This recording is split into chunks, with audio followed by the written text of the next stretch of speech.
Okay, so climate change is happening. Now, what can I do about it? That's what so many of our listeners and readers have asked us. So I'm going to help you find everyday solutions that you can try out in your life. Obviously, it's no one person's responsibility to solve climate change. Sometimes it does boil down to what's available to the individual in whatever region they're in. Many of us depend on systems powered by fossil fuels. It will take big changes in some of our biggest industries to avoid catastrophic levels of warming. But little actions can add up. So every single bit of what we're doing matters, even if it doesn't feel like it, even if it, seems small, even if it seems like we're just, a drop in the ocean. Every bit matters. The UN says 75% of global greenhouse emissions come from burning fossil fuels for powering and heating our buildings, getting us to and from work, making the things that we use, and growing and transporting the food that we eat. Using less fossil fuels doesn't have to feel like a huge sacrifice. It's not about what we don't get, but it's about what we can have, instead that's also better for our health and our communities. I've talked with experts to bring you tips for climate actions you can take in your home, at the store, and in the car. Some are big, but many are small and achievable. A good place to get started to reduce your personal emissions is in your home. Even if you rent, there are still things you can do to reduce your energy use and emissions. Because in your home, your heating and air conditioning systems typically use about 50% of the energy in your home. Most people think that it's their lights or their fridges or their stoves, but it's really that heating and air conditioning system that is going to be the bulk of your energy usage and where those emissions associated with energy usage will come from. But you don't have to make expensive upgrades right away. First, look at places where air might leak from your home, like windows and doors, especially ones that lead to uninsulated areas like attics and garages. So air sealing tends to have the greatest impact, not only in energy savings, but really making homes more comfortable. Reducing energy use also saves you money, and these initial steps have a fairly low upfront cost. Sometimes it's a matter of habits. Like if you want to keep your home cool in the summer and you're comfortable sleeping with open windows, open them up overnight and close them first thing in the morning. Make sure you close all the blinds. If you have blackout curtains, shut those things during the hottest time of the day. So between the hours of 11 to 3 p.m. would be the time to try to make your house dark as possible in the sun-facing rooms. That will actually be really helpful. Upgrading to a programmable thermostat can make a big difference. You can set it so that you're not heating or cooling an empty home while you're at work or traveling. A basic version of these thermostats costs around $30. Fancier ones that connect to Wi-Fi might need an expert to install. Once you've tackled what you can on your own, consider bringing in an energy auditor who can look at your overall energy use. Because if you know where the inefficiencies are, you can then find a solution, or you can then find either a pathway or begin understanding what solutions are available to you. Because the solutions are always going to be very localized and very individualized. What we eat contributes to the emissions we generate. Plant-based or plant-rich diets have lower impacts on warming than diets heavy on meat and dairy. But what we don't eat also has a big effect. In fact, if food waste were a country on its own, it would be the third largest emitter globally. In the United States, 38% of food goes unsold or uneaten. Imagine you and I walk into a grocery store, we buy 3 bags of food, and then we just throw one out on the way out to our car, which seems ridiculous, but that is actually essentially what we're doing throughout the whole supply chain. Half of that waste happens right in our homes. For the average family of 4, that works out to more than 1,000 pounds of food thrown out or $2,500 wasted per year. Because of the energy it took to produce, package, and ship that food, the climate impact is the same as burning 330 gallons of gasoline. And food that ends up in a landfill doesn't break down the right way. Cut off from oxygen, it produces methane, which has a much higher warming power than carbon dioxide. But there are things you can do. So ReFed has what we call the Food Waste 5, which are behaviors that anyone can do really any day within their own homes to be reducing food waste. 1. Plan out your meals for the week. Try to use the same ingredients in a couple of meals. 2. Store your food properly. 3. Use your freezer, your food's magic pause button.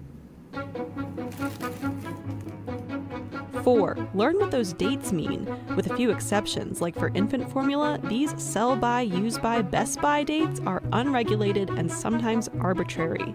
We really recommend people using their 5 senses to indicate whether or not that food should be eaten. The reality is it's going to smell bad, it's going to taste bad, or it's going to look bad long before it's actually going to make you sick. 5. Bring together what you didn't eat throughout the week and have a leftover night. Prevention is the best option for tackling food waste. If you do end up with spoiled food, the next best option is to compost it. In part 2 of this series, we talked about what we eat and what we throw away. Now we're going to move outside and talk about what we can grow. Research into agriculture emissions shows that gardens can play a role in creating a food system that's more resilient, less wasteful, and better for the climate. At the Bridge Eco Village in Harrisburg, they're working to make their community more sustainable and self-sufficient. We are striving to not just be net zero, but net positive with our water consumption, our energy consumption, and even with our waste, right? By bringing in fresh food waste from surrounding restaurants and grocery stores and converting that into compost for our garden. If you have a yard, a simple way to compost is to set aside a small area to dump vegetable scraps and yard waste. Over time, it breaks down into rich soil that you can use to grow more food. We have sweet peas, tomatoes, beets, radishes, celery, kale, broccoli. So last year we were able to produce 5,000 pounds of produce and donate that out to the community. And this year we plan on doubling that, and we're already on pace to do so. Don't have time or space for a vegetable garden? You can still flex your green thumb with native plants, whether that's in a big yard or a couple of containers on your front stoop or balcony. Jane Alice started the Bower to show people the potential of native plants. What portion of your lawn do you really use? If you have young kids or you have a dog, you're going to need some lawn for them to play in. But do you really use all of it? And you can just sort of trim away at it and take a few feet a year out of that. Native flowers and trees like black-eyed Susans and redbuds evolved in our area and support native insects, birds, and animals that could be squeezed by the changing climate and habitat. Natives may also have deeper roots than non-natives, allowing them to take in and store more carbon from the atmosphere and be resilient to droughts and floods. Once established, native plants don't need as much maintenance, cutting down on synthetic fertilizer and pesticide use and mowing. What they say about native plants is that the first year they sleep, the second year they creep, and the third year they leap. All the plants are able to do well on their own without us having to water them or baby them. But if you do keep a lawn and you need a lot of maintenance tools, consider switching them to electric. Burning gas and lawnmowers and other yard equipment is responsible for about 5% of the country's emissions. To reduce your personal travel emissions, you can walk, bike, or take public transit where you can. But if you have to drive, there are some things you can do to limit your fuel use. The less efficient your car is, the more potential you have to save fuel and thus reduce your emissions by engaging in eco-driving behaviors. Those include easier acceleration, maintaining a cruising speed, and avoiding hard braking. Big changes in speed use more gas overall. One big fuel saver: batch your trips. If you can hit multiple destinations in one go rather than leaving your home multiple times through the day to get your errands run, that can help save some gas. Keep your tires filled with their recommended air pressure and avoid gassing up your car in the hottest part of the day, which can cause some fuel to evaporate. You can also improve fuel economy by getting rid of any unnecessary weight in your car. Get out.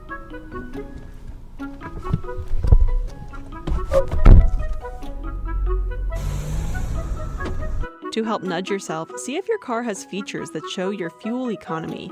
Research shows that this kind of feedback improves fuel economy by about 6% on average.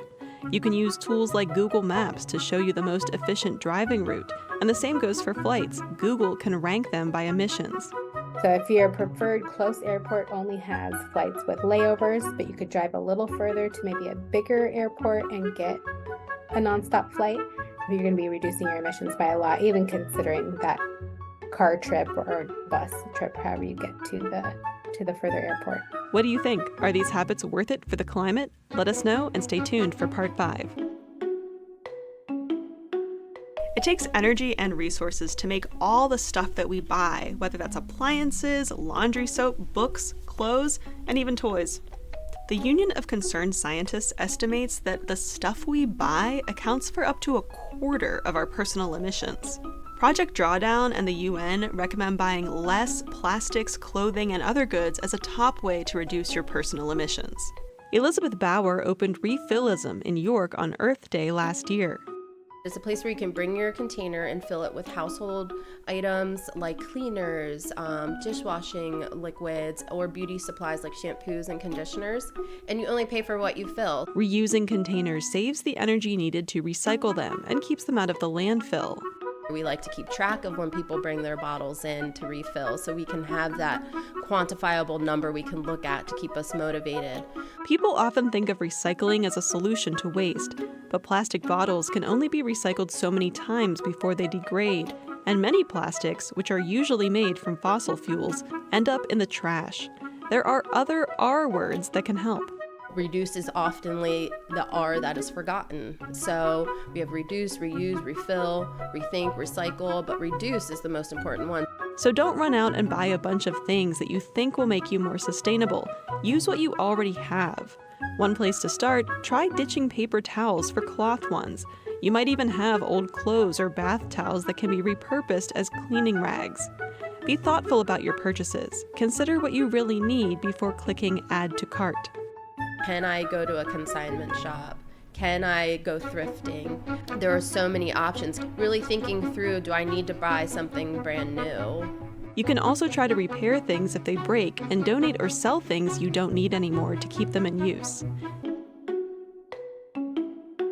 If you've already made the quick fixes in your home to cut energy use, now is the time to start making a plan for more advanced upgrades. There can be a lot of variables to deal with, and sometimes the upgrades you want, like solar panels, won't be compatible with your house or your budget. Not everyone has a good sight for renewable energy. So maybe some of us just go as far as insulating our homes and waiting until we need to, 10 years from now, update our furnace. If you are dealing with tough finances and struggling to cool or heat your home, there are programs that can help. One place to start is your utility company's website. And that website generally has quite a bit of information regarding the rebates that they may offer for certain appliances, existing programs that they have to help either households in need or help households which may be low income or low wealth. One thing to consider is if you need to replace your windows. Sometimes adding storm windows on top of your current windows can be a more cost-effective choice. Adding insulation is also important for lowering the amount of energy you need to cool and heat your home. So as you make those changes, you can then buy a smaller furnace or a smaller heat pump. You could save a few $100s or even up to a couple $1,000s by getting properly sized mechanical equipment. When shopping for new appliances like a furnace, water heater, fridge, or washing machine, go with products that have the Energy Star certification. They're more efficient. Choose electric over fossil fuel powered. Emissions connected to these things are expected to go down over time as the electric grid gets cleaner. After all that, then you can see if solar panels on your home make sense for you. Do everything you can to reduce your thirst for energy. Once we're at that point, solar is just kind of icing on the cake. It's a lot easier to offset your usage once it's more manageable. I hope the tips in this series show you that solutions to climate change are out there and they're doable.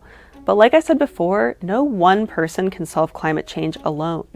Experts say we'll need to scale solutions across every part of our society to see real change. Can only be done when we start with ourselves and then encourage our neighbors and our city leaders and our state leaders and our businesses to join us in that effort. You can expand your reach by finding others who also want to take action for the climate.